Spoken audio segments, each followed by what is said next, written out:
Well good morning students, welcome back to your SS class 8। Student, हमने history start की थी जिसमें हम हिस्ट्री का first chapter how when and where इसको डिस्कस कर रहे थे और उस चैप्टर का ये सेकंड पार्ट है। So well students, how when and where हम इन तीन जो पिलर्स हैं हिस्ट्री के इनको डिस्कस कर रहे थे, जहां पर हमने जो डेट्स हैं उनके बारे में डिस्कस कर लिया था कि हाउ डेट्स वर इम्पोर्टेंट, और सेकंड थिंग हमने डिस्कस किया था कि विच डेट्स वर इम्पोर्टेंट। तो हम इन सब चीजों के बारे में डिस्कस कर चुके हैं। नाउ स्टूडेंट, इस जो वीडियो है उसके अंदर जो बेसिक कंटेंट्स हैं वो क्या डिस्कस करेंगे। सबसे पहले हम डिस्कस करेंगे पीरियोडाइजेशन बाय जेम्स मिल। इस जेम्स मिल ने इंडिया में सबसे पहले पीरियोडाइज किया था हिस्ट्री को, तो उसके बारे में डिस्कस करेंगे। सेकेंड थिंग हम डिस्कस करेंगे limitations in the periodisation of the James Mill. James Mill का जो पीरियोडाइजेशन था उसके अंदर कुछ लिमिटेशंस थी, उनको डिस्कस करेंगे। और जो थर्ड कंसेप्ट है जो हम इस वीडियो में डिस्कस करेंगे वो करेंगे कॉलोनियल पीरियड को। तो हम इस चैप्टर के अंदर इस वीडियो के अंदर इन तीन चीजों को डिस्कस करेंगे। वेल स्टूडेंट्स, अब हमारे यहाँ पर क्वेश्चन आता है how do we periodise the history, इसके बारे में हम डिस्कस करेंगे। सो स्टूडेंट्स, सबसे पहले हम देखेंगे कि what do you think about periodisation. अगर मैं पीरियोडाइजेशन की बात करता हूँ, it means to classify history into different periods. इसका मतलब क्या होता है कि हिस्ट्री को हम क्या करते हैं, डिफरेंट पीरियड्स में डिवाइड करते हैं, क्लासिफाई करते हैं। इसका एग्जांपल मैं स्टूडेंट्स आपकी लाइफ से ही ले लेता हूँ। जब आप सब स्कूल में होते हो तो हम स्कूल में क्या करते हैं, डिफरेंट कैटेगरी के अंदर जो स्टूडेंट है उनको डिवाइड करते हैं, और जो इवेंट्स है उन सब इवेंट्स को उन कैटेगरी के आधार पे ही उस कैटेगरी के अंदर डिवाइड कर देते हैं, और केवल एक कैटेगरी के बच्चे ही इवेंट्स में पार्टिसिपेट कर सकते हैं। मान लीजिए अगर मैं कैटेगरी की बात करता हूं तो 9th to 12th की एक कैटेगरी होती है, 6 to 8 की एक कैटेगरी होती है, 3rd to 5th की एक कैटेगरी होती है। अब इन कैटेगरीज के आधार पे स्टूडेंट्स को क्लासिफाई कर दिया गया।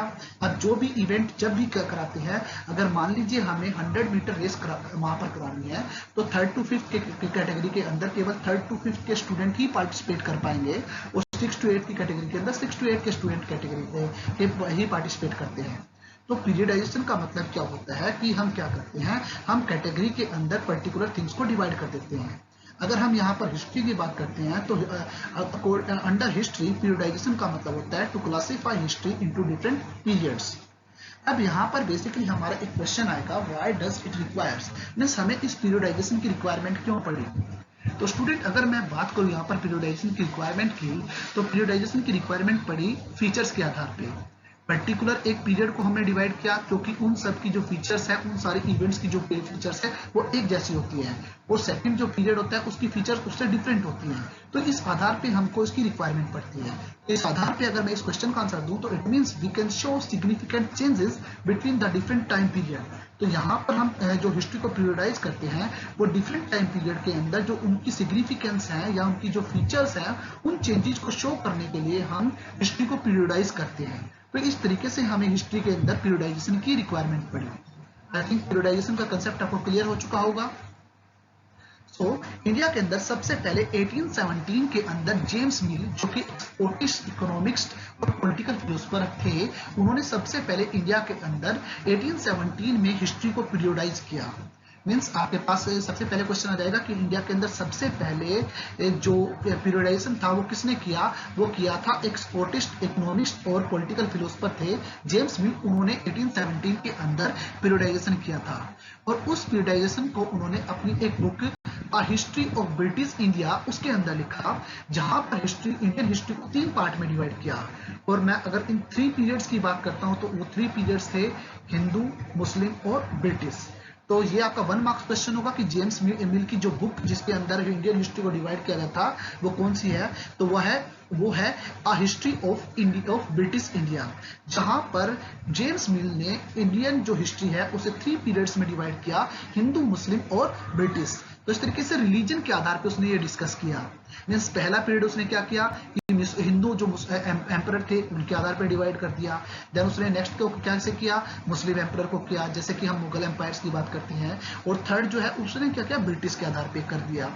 पर स्टूडेंट, अगर मैं यहाँ पर बात करता हूँ कि उसने क्या किया, उसको पहले को हिंदू बना दिया। ठीक है, अब उन्होंने उसको हिंदू तो मान लिया, मैं मान लिया कि वो हिंदू है, बट यहाँ पर एक क्वेश्चन अराइज होता है कि क्या वहां पर अदर पॉपुलेशन नहीं रहती थी। क्या वहां पर इसके अलावा अदर जो हिस्ट्री थी वो नहीं, अदर जो रिलीजन है उसकी हिस्ट्री नहीं थी? तो ये एक तरीके से थोड़ा सा प्रॉब्लम हो सकती है इस पीरियडाइजेशन के अंदर। बट अगर हम उस वक्त की बात करें, उस वक्त तक किसी और व्यक्ति ने इस पीरियडाइजेशन को नहीं किया था। यही कारण था कि this periodisation was widely accepted by everyone. हर एक व्यक्ति ने उस पीरियडाइजेशन को एक्सेप्ट किया। बट जेम्स मिल का जो ये आइडिया ऑफ हिस्ट्री था, उसके अंदर उसने क्या किया, उसने कहा कि जो ब्रिटिश रूल है वो क्या है, वो एक प्रोग्रेस और सिविलाइजेशन का पार्ट है या की फोर्स है। उसने क्या शो किया कि जो पहले दो पीरियड थे, हिंदू और मुस्लिम, उस वक्त बहुत ज्यादा सुपरस्टिशन था, विभिन्न प्रकार के अगर हम बात करते थी बैकवर्डनेस थी। तो इस प्रकार की चीजें जो थी उसने पहले पीरियड्स के अंदर डिवाइड दिखाई। परंतु जब उसने कहा कि जब ब्रिटिश गवर्नमेंट या ब्रिटिश एम्पायर जो हमारे इंडिया में स्टैब्लिश हुआ, तो it was a sign of progress, it was a sign of civilised people. तो उसने दिखाया कि किस प्रकार से इंडियन पीपल को उन्होंने सिविलाइज किया। तो इस तरीके से जेम्स मिल ने क्या किया, जेम्स मिल ने केवल ब्रिटिश रूल को क्या किया, ग्लोरीफाई किया अपने इस पीरियडाइजेशन के माध्यम से, और इंडियन जो थिंग्स थी उनको क्रिटिसाइज किया।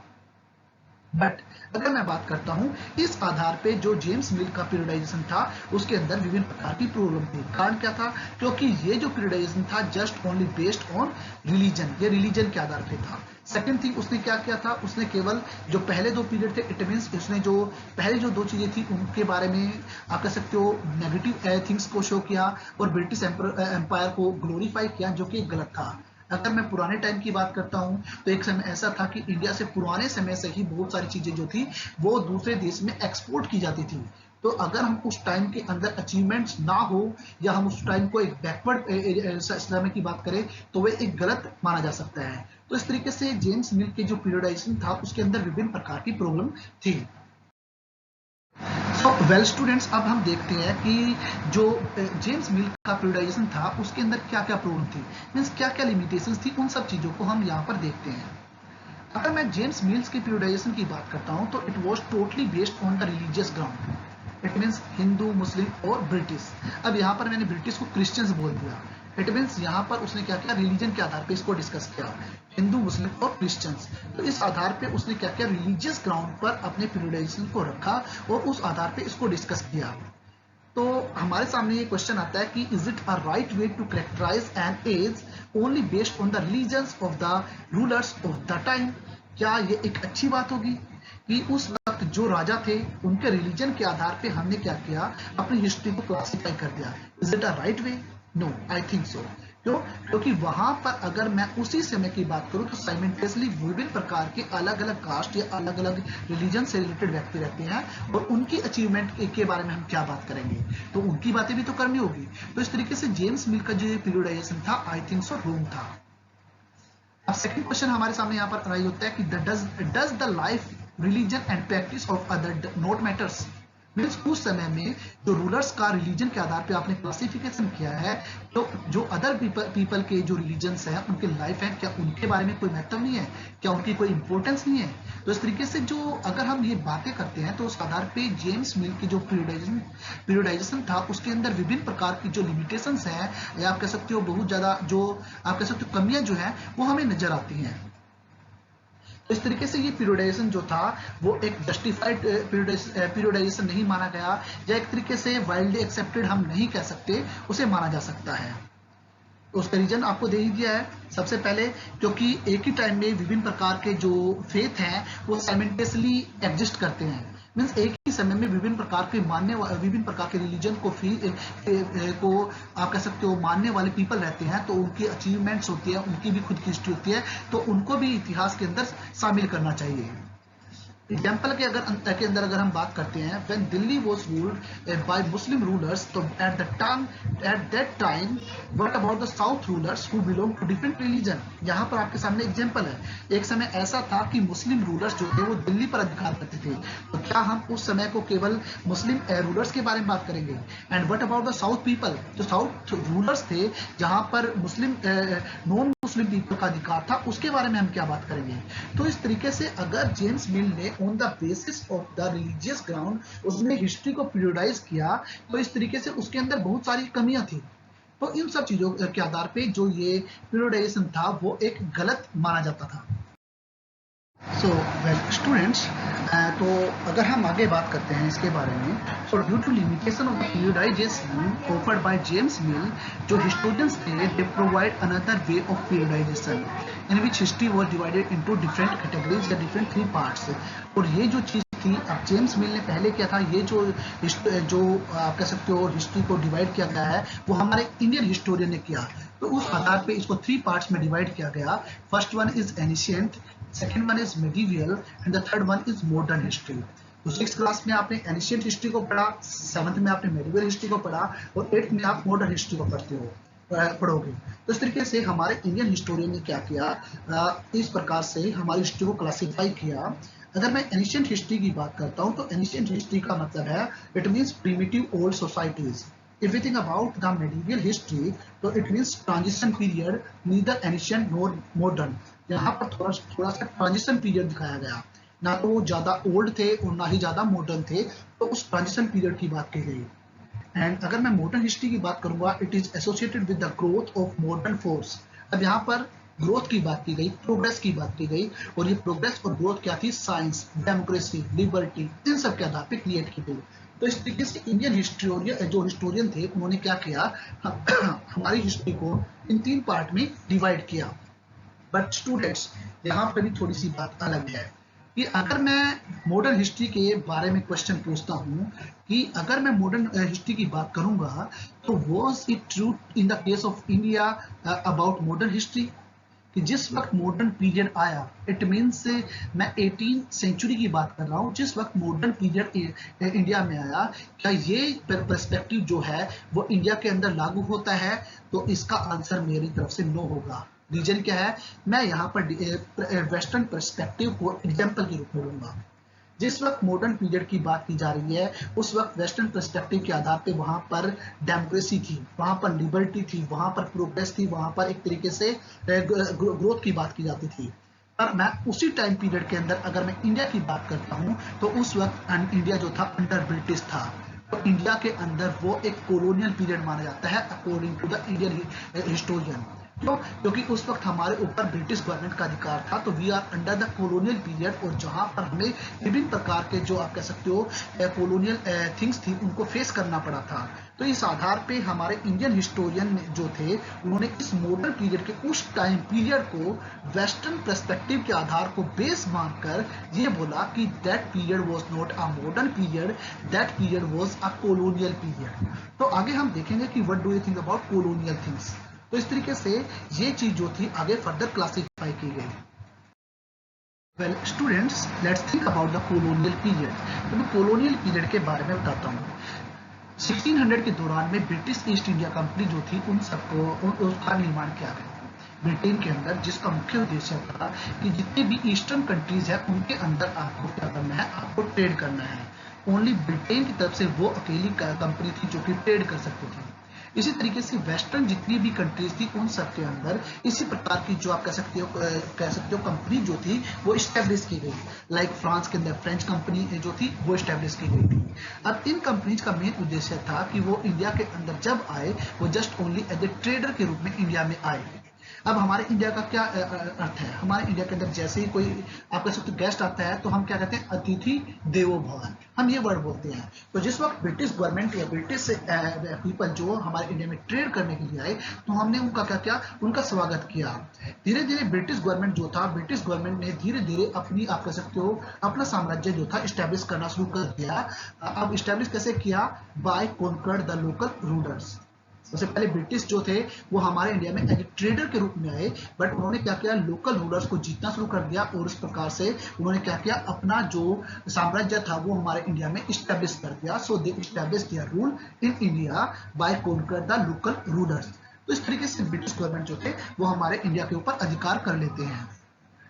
अब ब्रिटिश गवर्नमेंट कैसे अधिकार करते हैं, सबसे पहले they started to subjugate the locals. उन्होंने क्या किया, लोकल पीपल्स को अपने राज्य में मिलाना शुरू कर दिया, उनको दबाना शुरू कर दिया।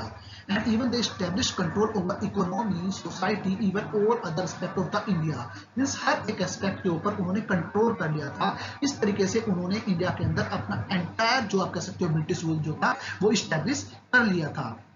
and even they brought the changes in the values, in the taste, customs and practice in India. उन्होंने क्या किया, उसके बाद हमारे जो रिचुअल्स थे इंडियन या हमारे इंडियन कस्टम्स थी उन सब के अंदर भी चेंज करना शुरू कर दिया। तो इस तरीके से वो एंटायरली ब्रिटिश गवर्नमेंट ने क्या किया, एंटायरली हमारे इंडिया को कवर कर लिया था, एक तरीके से जकड़ लिया था अपने शिकंजे के अंदर। सो अब बात यहाँ पर आती है कि कैन वी से, यहाँ पर हम इस बात को कह सकते हैं कि इंडिया जो था, इंडिया उनकी एक कॉलोनी था। इट मीन्स ये कोलोनाइज इंडिया, उन्होंने क्या किया, हम यहाँ पर ये कह सकते हैं कि इंडिया को उन्होंने कोलोनाइज कर लिया था। तो हम इस बात को कह सकते हैं ऊपर जो पॉइंट दिए गए उनके आधार पर। अब यहाँ पर क्वेश्चन आएगा कि what do you think about colonisation. अब कोलोनाइजेशन जो है वो इसी चीज के माध्यम से है।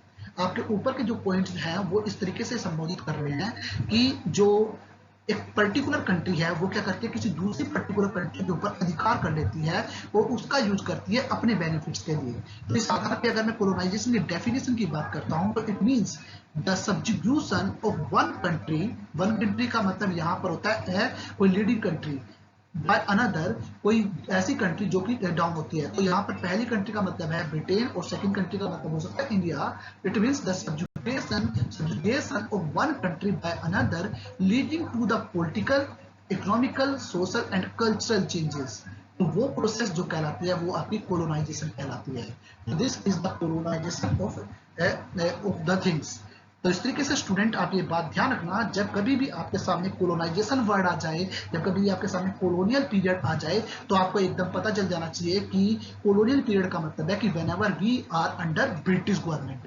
तो आपको एकदम समझ में आ जाना चाहिए। और जब कभी भी आपको कोलोनाइजेशन वर्ड आए तो आपको समझ जाना चाहिए कि इसका मतलब होता है कि एक देश जो है वो किसी दूसरे देश के ऊपर अधिकार कर लेता है और उसको अपने बेनिफिट के लिए उसके अंदर पॉलिटिकल, इकोनॉमिकल, सोशल और कल्चरल एक तरीके से शिकंजा कस लेता है, रिस्ट्रिक्शन क्रिएट कर देता है और उन सब के अंदर चेंजेस लाना शुरू कर देता है। वो प्रोसेस जो कहलाती है वो आपकी कोलोनाइजेशन कहती है। आई होप आपको ये कंसेप्ट क्लियर हो चुका होगा। तो आपको आगे से कभी भी कोलोनियल पीरियड या कोलोनियल वर्ड आए या कोलोनाइजेशन वर्ड आए तो उस सिचुएशन में आपके माइंड में एकदम एक फ्लैश लाइट आनी चाहिए कि what do you think about these two words. तो आपको इन वर्ड्स का मीनिंग पता होना चाहिए। So I hope the concept is clear to all of you. I'll see you in the next video. Thank you. Have a nice day.